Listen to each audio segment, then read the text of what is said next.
L'Anthropocène désigne une nouvelle époque. C'est un néologisme qui a été forgé au début des années 2000 par le géoclimatologue Paul Crutzen,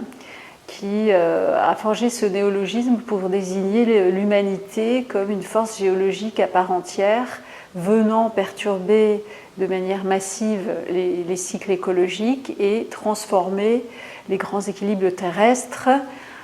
au point de projeter la planète dans un état inconnu, une terra incognita, modifiée par les activités humaines qui deviennent aussi puissantes que des passages d'air glaciaire à des aires interglaciaires, par exemple, ou que des chutes de météorites,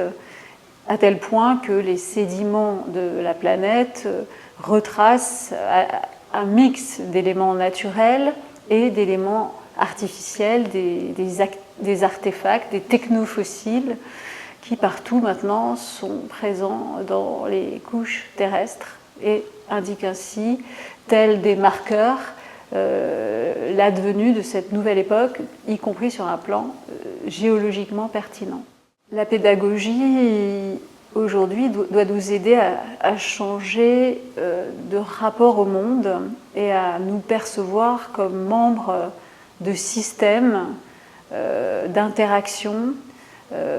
et avoir conscience des boucles de cause à effet et des réponses du système Terre aux perturbations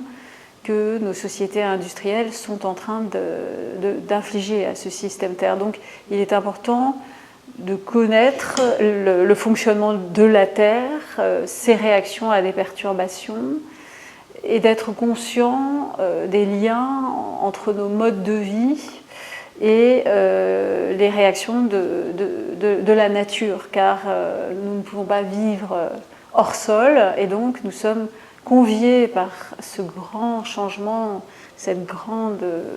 bascule de l'Anthropocène à devenir des terrestres qui s'affranchiraient de leur posture de consommateurs pour devenir des personnes plus éveillées et plus éduquées à comprendre les rétroactions, les boucles de cause à effet, et ainsi petit à petit acquérir une culture d'une empreinte écologique plus légère à travers des modes de vie plus sobres et beaucoup plus conscients.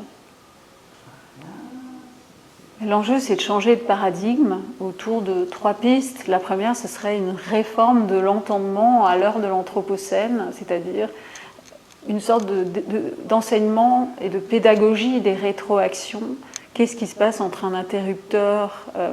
et l'amont de l'interrupteur? D'où vient ce qu'on mange? Comment on le produit? Comment on produit l'énergie? Et comment on fait pour rapprocher les sources de production de la consommation et finalement de transformer le consommateur en habitant de son territoire ou d'un territoire,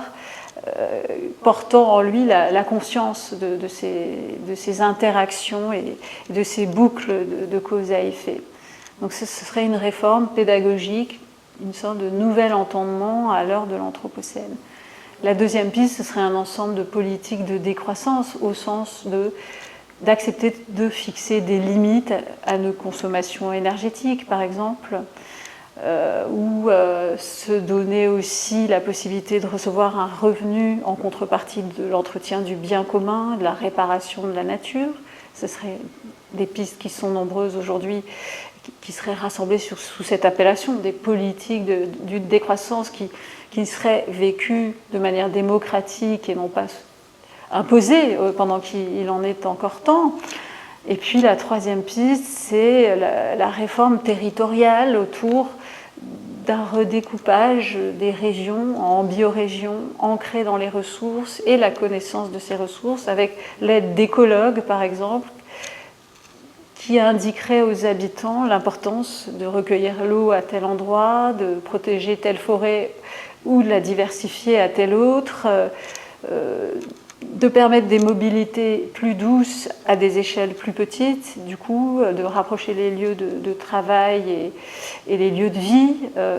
voilà, concevoir les territoires comme ça, comme à la fois moins lourds en termes d'empreinte écologique et productif, mais de manière plus locale.